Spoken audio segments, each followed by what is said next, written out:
There is a whole part of your life that nobody will ever see. And it's not some dramatic or mysterious part. It is simply that day to day version of yourself, that day to day inner world that you carry around like some sort of luggage that nobody else ever touches or is even allowed to touch. You go through your day acting like everything is perfectly normal and like you're doing everything that you're supposed to be doing to live properly. But underneath that facade, there is this constant stream of thoughts and recognition and reaction and moments and memories and judgments and doubts and impulses and all of these emotions and factors. And that stream never stops, but almost none of it ever becomes sound either. People think that the real version of you is the one that they see every day. The voice that you use in those conversations, the way you move your hands when you talk, the way you move as a whole, the way you make jokes, the way you react to jokes. And to an extent, it may be true. However, that is only the version of you that made it through the filters that they see. It is that cleaned up cut, it's the director's edit, the approved take that has been posted to the world. Meanwhile, the raw footage, the unedited version of yourself, the genuine version of yourself, it stays inside your head and you never show it because half of the time it doesn't even feel ready to show to the world. It's sometimes too sharp, sometimes it's too honest, sometimes it's too strange, sometimes it's just too something to show to the world. And sometimes you catch yourself doing it without even thinking about it, editing your own reactions before anyone else can see them. Somebody says something that may hit you wrong and there's this entire monologue in your mind that starts to light up and talk, but only a sliver of it gets spoken and you hold yourself back from saying anything that you actually feel. The rest of it gets swallowed. The rest of it just gets blown away in that river of emotion. And it's not because you're a dishonest person. We can't say that. You can't make that statement outright. But instead, it might simply be the fact that you learned somewhere along the way within your life that speaking the whole truth never gets you anywhere. And people don't want your inner world of high definition. Instead, they want it, they want it digestible to them. They want it understandable. And it builds up quietly. And it's the things that you always wanted to say, but you never did. And the emotions that you felt too strongly to even articulate and share to anyone. And it's the times that you knew what was happening, but you didn't know how to phrase it. So you just simply let the moment pass. These things don't just disappear from your life. Instead, what they do is they collect in you and they form kind of like a bottled form. And that is where that real version of you lives. That's where the real person lives. It's in that collection. It's in that bottle. And once the emotions are released, in that collection and the accumulation of the unspoken thoughts is the same place where you can sit by yourself at night and feel like you're built out of contradictions nobody else would understand. Because you are, and everyone else is. Everyone else is living a life just as complex as yours. And I know it's kind of weird to think about. However, when you specifically, you as a whole are around others, you shrink into that version of something manageable. It's something polite. It's something articulate enough for people to understand you as a person. Something, stable enough to function in a room and function in that environment. And the world mistakes that version of you for the entire truth, for the actual version of who you are. They draw those conclusions from that mask. You are strong and you are calm and you are detached and you are fine.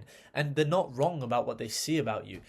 All they are is blind to everything underneath. They only see that surface. And the distance between those two lives, that version where it's actually you and the version we show to the world, is where the loneliness starts to creep in. It's where that kind of depressive state starts to creep in within your life. And it isn't that dramatic loneliness that people romanticize and seek. They want to show themselves as lonely to the world. But instead, it's that steady and private recognition that you will never, ever be fully witnessed as a person. No one will ever know who you actually are. And it isn't because people don't care, because there's so many people out there who care about you and who want to know you. But it's just because they can't. There is no language that can transport those inner thoughts in your mind into someone else's head without losing half or if not more of its depth along the way. Every single person is walking around doing the same thing. They're projecting that small sliver of themselves and hiding the rest of themselves. You meet someone and you get the highlight reel of their life. They tell you about the things they did last week, last month, throughout their life. They don't tell you about the days that they cried, the nights that they cried themselves to sleep. They don't talk about the fact that they skipped the gym this many times and only because of that they grew to who they are now, which is why they're so big, why you see them as so strong now. You judge them by their behavior while they judge themselves by that war that is happening inside their head and inside their chest. Nobody is simple and nobody is shallow. Don't be foolish. Nobody is what they just show you in this world. And the mistake that most people make is thinking that the goal is to merge the two lines, mix those two lines together.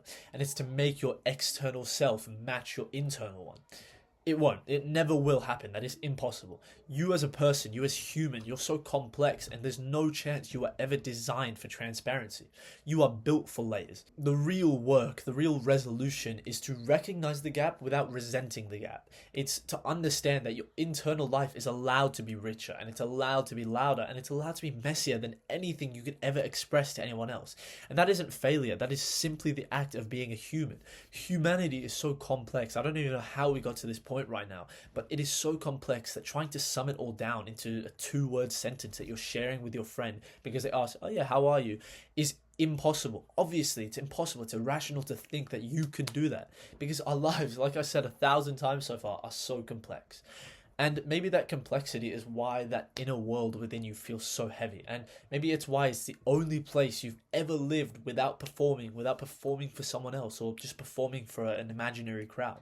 There is no mask, there is no tone control, and there's no politeness woven into your words and into every single sentence you tell someone else.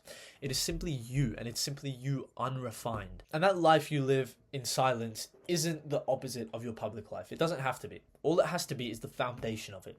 It's that part of you forged in your thoughts before it ever became action. And if people don't see that version of you, it's fine. They never will see that version of you. Why stress over that? The only thing that matters is that you stop treating it like some sort of shadow version of yourself. It is your main story, that internal version of you, that those battles that you fight, the battles that you lose, and the wars that you win are you. They are your main story. The person that you show to everyone else isn't that actual version of you, and only you have to know that. Everything else is just what you manage to put into words. Thank you.